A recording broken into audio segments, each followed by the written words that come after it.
श्रीमद् भागवत महापुराण की कथा में एक बड़ा सुंदर इतिहास आता है तितिक्षु ब्राह्मण का। प्रायः जो कथावाचक हैं आजकल कथा में केवल लिखा रहता है श्रीमद् भागवत महापुराण की कथा। मैंने न जाने कितनी श्रीमद् भागवत महापुराण की कथा कितने ही वक्ताओं से सुनी है, जिसमें जो मुख्य कथा है उसका वह कभी नाम ही नहीं लेते, दूर दूर तक कहीं कुछ नहीं। श्रीमद् भागवत महापुराण केवल लिखा रहता है कि उसके नाम पे जो लोग हैं, जो जनता है वो आकर्षित हो। वस्तुतः होती श्रीमद् भागवत महापुराण की कथा नहीं। और सबसे बड़ी बात यह है कि जो श्रोता है वो भी ये नहीं चाहते कि मुख्य श्रीमद् भागवत की कथा हो। यदि कोई मुख्य कथा कर भी रहा हो तो भी उनका ये रहता है कि भाई ये कौन सी कथा कर रहा है, ये कथा तो हमने कभी सुनी ही नहीं, क्योंकि कभी किसी वक्ता ने जो मुख्य कथाएं हैं वो सुनाई नहीं तो सुनेंगे कहाँ से।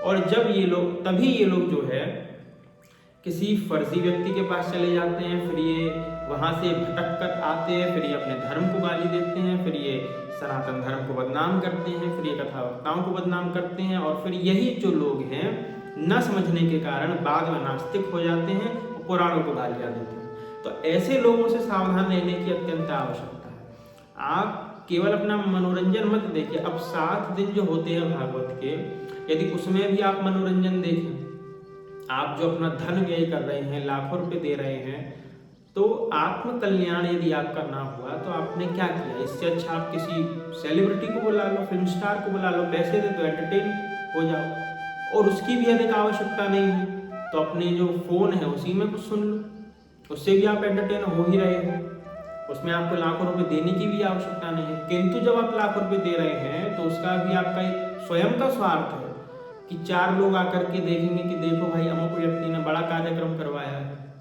अमुक लोगों को बुलाया है, उसमें आपका भी नाम होगा। तो ये सब जो है स्वार्थ है, और मान पाने के चक्कर में आप अपनी बहुत बड़ी हानि कर रहे हैं। क्योंकि जो शरीर है वो आप 1000 वर्ष की आयु आपको प्राप्त नहीं हुई है जो आप कभी भी भजन कर लेंगे, एक पल का भरोसा नहीं है। इसीलिए जो भजन है उसको अभी करिए। एक प्राचीन इतिहास भगवान श्री कृष्ण सुनाते हैं 11 स्कंद में। उद्धव जी को बताते हैं कि उज्जैन नगरी में एक ब्राह्मण रहता था। वो बड़ा ही कंजूस था, खेती व्यापारी का उसका काम था। खेती व्यापारी करता था, बढ़िया धन अर्जित करता था, खूब धन था, धनवान व्यक्ति था, किंतु धर्म से उसका कोई लेना देना नहीं था। यदि आप धन का अर्जन करते हैं और धर्म आप नहीं करते हैं तो बहुत बड़ी हानि है। क्योंकि बिना धर्म के यदि आप धन का अर्जन करते हैं, बिना धर्म के धन का अर्जन करते हैं, माने कि धर्म नहीं होगा, धन का अर्जन हो रहा है, तो वहां पे क्या हो रहा है, आप अधर्म के द्वारा धन का अर्जन कर रहे हैं, तो वो भी नहीं होना चाहिए। इसमें बताया है कि 15 अनर्थों की चपेट से जो व्यक्ति अपने अर्थ को बचा लेता है वही अर्थ है, नहीं तो वह अनर्थ है। अभी मैं बताऊंगा आगे। तो ये जो ब्राह्मण था ये किसी से मीठी बात नहीं बोलता था, सदैव लड़ाई झगड़े के मूड में रहता, सदैव किसी न किसी से लड़ाई झगड़ा करता रहता। इसी प्रकार का इसका नियम था। तो एक बार क्या हुआ, ये जो व्यक्ति है, ये जो ब्राह्मण है, इसका जो धन है चोर लूट के ले गए। जो इसने धन उपार्जन किया था सब का सब चोरी हो गया, सारा धन धरा रह गया। क्योंकि जो मुश्किल समय जब आता है, कठोर समय जब आता है, हर व्यक्ति पर आता है, हर मनुष्य के जीवन में आता है, वहाँ पर धन की आवश्यकता नहीं, वहाँ पे धर्म की आवश्यकता होती है। यदि आप मृत्यु के बाद यमराज के पास जाएंगे तो वहाँ पे यमराज को अपना धन नहीं दिखाएंगे कि हमने देखी यमराज जी इतना धन कमाया है, हमने इतना वैभव हमारे पास था, इतना यश हमारे पास था, आप थोड़ा सा धन ले लीजिए, हमको स्वर्ग में भेज दीजिए। यमराज आपसे थोड़ा धन लेके आपको स्वर्ग में नहीं भेजेंगे, वहाँ पे ये सब नहीं चलेगा। यहाँ पे आप धन दे करके कहीं से वीआईपी एंट्री ले लेते होंगे, मंदिरों में आप वीआईपी एंट्री लेकर के चले जाएंगे, बहुत अधिक भीड़ होगी, या फिर बहुत आपको कष्ट ना हो, अपनी स्वार्थता के लिए आपको कष्ट ना हो, आपके पास धन है, आप सोचेंगे कि वीआईपी एंट्री लेकर के चले जाए, तो वहाँ पे आप वीआईपी एंट्री ले लेंगे अपने धन के माध्यम से। किंतु वहाँ पर यमराज के यहाँ पे जो वीआईपी एंट्री मिलती है वो धन के आधार पर नहीं, धर्म के आधार पर मिलती है। इसलिए जब आप धर्म का उपार्जन करेंगे तब आपको वीआईपी एंट्री यमराज के यहाँ मिलेगी। इसका विशेष ध्यान रखें। इसका जो सारा धन है वो चोरों ने लूट लिया। क्योंकि ये कभी धर्म नहीं करता था। तो धर्म न करने के कारण जो देवता है वो बिगड़ गए। हमारा शरीर जो है पंच महाभूतों से बना है, पृथ्वी, तेज, वायु, जल और अग्नि। तो ये जो 5 अभिमानी देवता हैं, पंच महाभूत, यही बिगड़ गए। अब देखिए हमारा जो शरीर है, जिन पंच भूतों से जिस शरीर का निर्माण हुआ है, यदि इस शरीर का सदुपयोग हम नहीं करते तो जो ये देवता है यही बिगड़ जाते हैं। फिर ये हमको पुनः इस शरीर को नहीं देते, क्योंकि ये कर्जा है हमारे ऊपर कि हमको जो ये शरीर है वो देवताओं ने दिया, हमारी कोई वस्तु नहीं। हम सोचते हैं कि ये घर मेरा, ये शरीर मेरा। हम यदि बैंक से लोन ले लें किसी कार्य को करने के लिए, तो वो लोन भी समय पर चुकाना पड़ता है। नहीं चुकाओगे तो जेल जाओगे और इंटरेस्ट के साथ चुकाना पड़ता है। तो ठीक इसी प्रकार से यदि आप शरीर का सदुपयोग नहीं करेंगे तो इंटरेस्ट के साथ ही फिर आपको सब कुछ चुकाना पड़ेगा, क्योंकि फ्री कुछ नहीं होता। यहाँ पर इस ब्राह्मण का सब कुछ चोरी हो गया, ये लुट गया। अब इसके अंदर आत्मकल्याण की भावना जागृत हुई। जो व्यक्ति है वो जब तक सुख में रहता है, आत्मकल्याण की भावना उसके मन में आती नहीं है, किंतु जैसे ही उससे धन छिनता है आत्मकल्याण की भावना आ जाती है। और अब तो उसके पास कुछ है ही नहीं, अब उसको होश आ रहा है, क्योंकि पहले धन के कारण होश नहीं था कि मुझे तो किसी की आवश्यकता नहीं है, मेरे पास तो बहुत धन है। अब मेरे पास धन नहीं है, और संसार के लोगों ने भी धिक्कार दिया, अब मैं क्या करूं? फिर वो जाता है केवल एकमात्र भगवान की शरण कि अब हैं, अब मेरी भगवान रक्षा करेंगे, तब वो भगवान की शरण में जाता है। अब ये जो ब्राह्मण है ये सबसे विरक्त हो गया, बिल्कुल एकदम विरक्त, कमंडलू लेकर के अब ये चल पड़ा कि अब संसार से मोह नहीं रखना। अब संसार से क्या मोह रखना, अब मैं अपना आत्मकल्याण करूंगा। जो खटवांग राजा थे उन्होंने 2 घड़ी में अपना आत्मकल्याण कर लिया। तो मेरे पास जितना समय है अब मैं आत्मकल्याण करूंगा। अब ये जहां भी जाता संसार के लोग धिक्कार देते। देखिए संसार का एक बड़ा विचित्र नियम है, यदि आपके पास बहुत धन है, यदि आप बहुत वैभवशाली हैं, तो संसार के लोग समझते हैं कि भगवान की आपके ऊपर बड़ी कृपा है।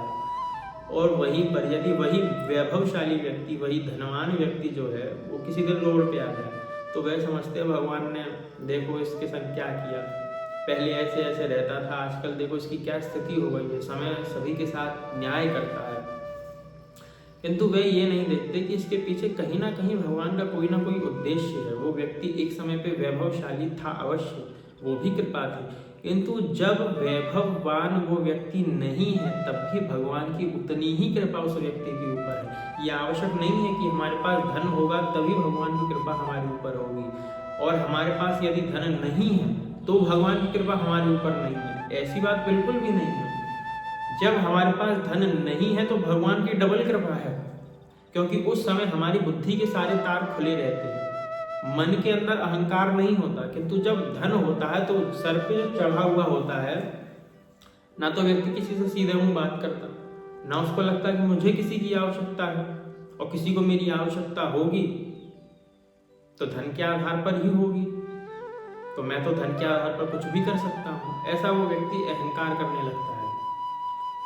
तो ऐसे ही संसार के लोगों ने इसको धुतकारा कि भाई देखो पहले ये व्यक्ति कितना धनवान था और अपने ही कर्मों के कारण अब सड़क पे आ गया, तो अब इसने एक नया ढोंग रचना आरंभ कर दिया।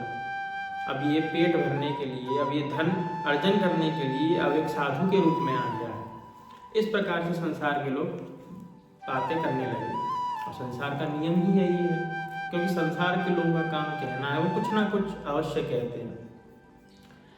जिस प्रकार से बहुत सुंदर शरीर हो और सुंदर शरीर में एक कोढ़ हो जाए तो एक कोढ़ होने के कारण ही जो सर्वांग शरीर की सुंदरता है वो धूमिल हो जाती है।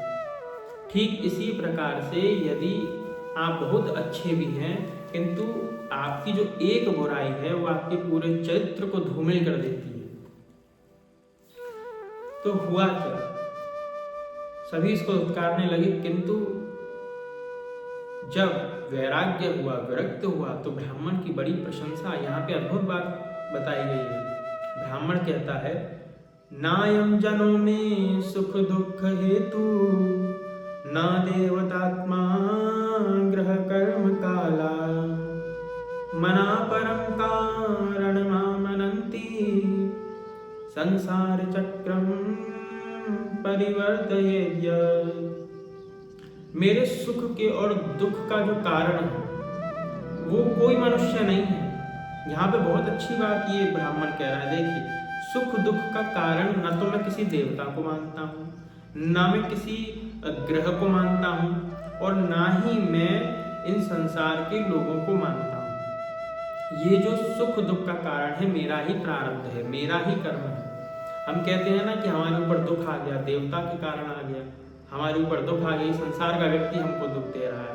जब हमारी जीभा से, हमारे दांतों से हमारी जीभा ही कट जाती है, तब हम किस पे क्रोध करें? क्योंकि हमारे एक अंग से हमारा जो दूसरा अंग है वो कट गया, उसको पीड़ा हुई, तब हम किसके ऊपर क्रोध करेंगे? किसी के ऊपर क्रोध नहीं करेंगे। ऐसे ही सभी संसार के जितने लोग हैं उनमें एक ही आत्मा है, और एक ही आत्मा होने के कारण यदि वो हमको पीड़ा दे रहे हैं तो कौन हमको पीड़ा दे रहा है, ये विचारणीय विषय है। तो यहाँ पर दानम स्वधर्मो नियमो यमश्च, श्रुतं च कर्माणि च सत्व्रतानि, सर्वे मनोनिग्रह लक्षणान्ता, परो हि योगो मनसा समाधि। यहाँ पे बताया गया कि सभी हम जितने भी पुण्य के कार्य करते हैं, चाहे हम दान करें, स्वधर्म का पालन करें, कोई नियम करें, श्रुतियों की कथाएं सुने, खूब कथा सुने, सभी का जो उद्देश्य है वो क्या है? वो है मन का निग्रह करना। यदि हम दान करते हैं, दान करने के लिए मुट्ठी खोलनी पड़ेगी, बंद मुट्ठी से दान नहीं होगा ना। तो मन का यहाँ निग्रह होता है कि धन की इतनी आकांक्षा हमको नहीं है, तो मुट्ठी से दान गया, धन व्यय हुआ, धर्म के लिए भी मुट्ठी खोलनी पड़ती है। इसी प्रकार से यदि हम स्वधर्म का पालन कर रहे हैं तो स्वधर्म के पालन में कठोरता आती है। बहुत सारे जो हैं आजकल सबसे अधिक जो धैर्य है वो स्वधर्म पालन में ही है। आजकल स्वधर्म को कुचलने के लिए बहुत बहुत बड़े बड़े प्रयास किए जा रहे हैं, इसीलिए व्यक्ति स्वधर्म का पालन भी उचित रूप से नहीं कर पा रहा है। तो स्वधर्म पालन भी व्रत है, ये मन का निग्रह, कि मन के ऊपर कोई प्रभाव तो इस बात का नहीं पड़ रहा कि बाहर से हमको कोई कष्ट की प्राप्ति हो रही है। इस सब जो कार्य है मन के निग्रह के लिए है। यदि कोई व्यक्ति व्रत करता है, अन्न जल का त्याग कर देता है, मन, ये सब मन की ही परीक्षा है कि मन बहुत अधिक भोजन की लालसा तो नहीं कर रहा है। जो हम स्वादिष्ट पकवान खाते हैं, कहीं आज हम व्रत हैं, आज के दिन हमको वो स्वादिष्ट पकवान जो है खाने की इच्छा तो प्रकट हृदय में नहीं हो रही है, कहीं मन वो पकवान मांग तो नहीं रहा है। इस प्रकार से जितने भी आप दान धर्म करते हैं वो सब मन के निग्रह के लिए करते हैं, और यदि आपके मन का निग्रह नहीं हो पा रहा उन सब कार्यों को करते हुए तो क्षमा करना, वो सारे जो कार्य हैं वो व्यर्थ है। तो मन का निग्रह जो है वो आवश्यक है इन सब कार्यों के द्वारा। अब कहते हैं ना कि जितने भी लोग हैं संसार में वो सब अपने मन के कारण ही दुखी हैं, उनको दुखी करने वाला कोई बाहरी व्यक्ति नहीं, उनका अपना वो स्वयं ही है, क्योंकि मन ही नाना प्रकार की कल्पनाएं करता रहता है। मन ही उनको उन कल्पनाओं में उलझाकर उनसे कार्य करवाता है, अच्छे हो चाहे बुरे कार्य हो। तो जब वो व्यक्ति इस प्रकार के कार्यों में उलझ जाता है तब वो कहता है कि मुझे दुख की प्राप्ति हुई, क्योंकि वो कार्य उसने किया कैसे? मन के प्रभाव में आकर के। मन ने कहा कि आज मेरे को बहुत स्वादिष्ट पकवान खाना है, हाँ चलो भाई खाते हैं पकवान, क्या आपत्ति आ रही है। बहुत अधिक पकवान खा लिया, पेट खराब हो गया, अब भगवान को दोष देने लगा, हे भगवान हमारा तो पेट ही खराब हो गया, इसको ठीक कर दो। तो उसमें भगवान की क्या, इसमें भगवान ने क्या बिगाड़ा था? भगवान ने तो कुछ नहीं बिगाड़ा, ये जो हुआ तुम्हारे मन के अनुसार। तो मन जो है वो आपको संकटों में डालने वाला है। इस मन को नियंत्रित करने के लिए बहुत उपाय शास्त्रों में बताए गए। अब वो ब्राह्मण जगह जगह जाता तो कोई उसको लाठियों से मारता, कोई उसके ऊपर मूत्र भी कर देता। मतलब उसका इतना अपमान करते लोग, इतना अपमान करते कि एक साधारण व्यक्ति के वश की बात नहीं कि वो सहन कर ले। जैसे ऋषभ देव जी का आप देख लीजिए, जब वो संन्यास ले लेते हैं, संन्यास मार्ग में प्रवृत्त होते हैं, तो कई सारे लोग उनके ऊपर मूत्र कर देते हैं, कई सारे लोग पत्थर मारते हैं, ढेला फेंक के मारते हैं, कोई पागल समझता है, वो अपने स्वरूप को छिपाए हुए रहते हैं। ऐसे ही ये जो ब्राह्मण है, इसके ऊपर कोई मूत्र कर देता है, कोई अधोवायु का त्याग करता है, इसके ऊपर कोई मल का त्याग कर देता है, कोई कुछ कर देता है, और इसको बंदी बना करके रख लेते हैं, खूब डंडों से मारते हैं। किंतु ये फिर भी यही सोचता है कि जो कुछ हो रहा है ये सब जो है मेरे प्रारब्ध के कारण ही हो रहा है, मुझे दुख देने वाला कोई व्यक्ति नहीं है, केवल मेरा मन है। ये फिर भी केवल यही सोचता है। तो यहाँ पर ये जो तितिक्षु ब्राह्मण है, इसके इतिहास से हमको ये शिक्षा प्राप्त होती है कि जब आप धन का बहुत अधिक अर्जन करते हैं तो उसको धर्म के सत्कार्यों में व्यय करें, जिससे कि जो देवता हैं वो आपसे रुष्ट ना हो। और दूसरा कि मन का निग्रह, जितने भी आप कार्य करते हैं धर्म के, वो सभी आपके मन के निग्रह के लिए। आज के समय में जितने 15 अनर्थ बताए गए हैं, उन्हीं अनर्थों में ये लोग अर्थ खोजने में लगे हैं। आज के लोग, आज की सरकार देखिए क्या बताएं। स्तेयं हिंसा नृतं दंभ काम क्रोध स्मयो मदा भेदो वैरम अविश्वास संस्पर्धा व्यसनानि च। स्तेयम माने कि चोरी करना। चोरी करना जो है वो अनर्थ है, अर्थ नहीं है। कोई व्यक्ति चोरी करके धन का उपार्जन कर ले तो अर्थ में नहीं गिना जाएगा, वो अनर्थ में गिना जाएगा।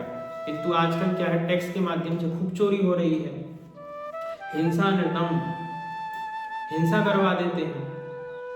बहुत सारे लोग हिंसा ही करने में लगे हुए हैं और हिंसा के माध्यम से धन अर्जन करते हैं।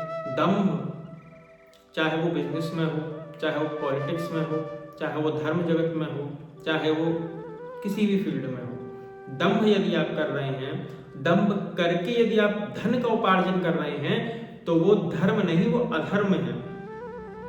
काम क्रोध, काम के माध्यम से। अब आप फिल्म इंडस्ट्री को ले लीजिए, इसका सटीक उदाहरण मैं यही दे सकता हूं कि फिल्म इंडस्ट्री में जितनी तेजी से ये लोग जो है स्त्री और पुरुष का संबंध दिखा रहे हैं और लोगों के मन को विकृत कर रहे हैं, तो काम के माध्यम से ये लोग धन का उपार्जन कर रहे हैं। मानी कि वो क्या है, ये जिस माध्यम से धन का उपार्जन कर रहे हैं वो अनर्थ है।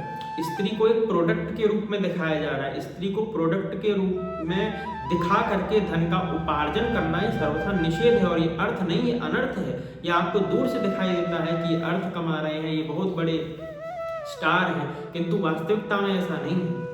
भागवत जी में स्पष्ट रूप से बोला गया है कि ये सब जो है वो अनर्थ है, अर्थ इनमें से एक भी नहीं है। क्रोध, क्रोध के माध्यम से। स्मयो मद, भेदो वैरम अविश्वास संस्पर्धा व्यसनानि च। कोई व्यक्ति गर्व करे, कोई व्यक्ति अहंकार करे, कोई भेद बुद्धि, कोई वैर, कोई अविश्वास करे, कोई स्पर्धा करे, लंपटता करे, जुआ और शराब। आजकल शराब के माध्यम से जो सरकारें हैं वो धन का उपार्जन कर रही हैं।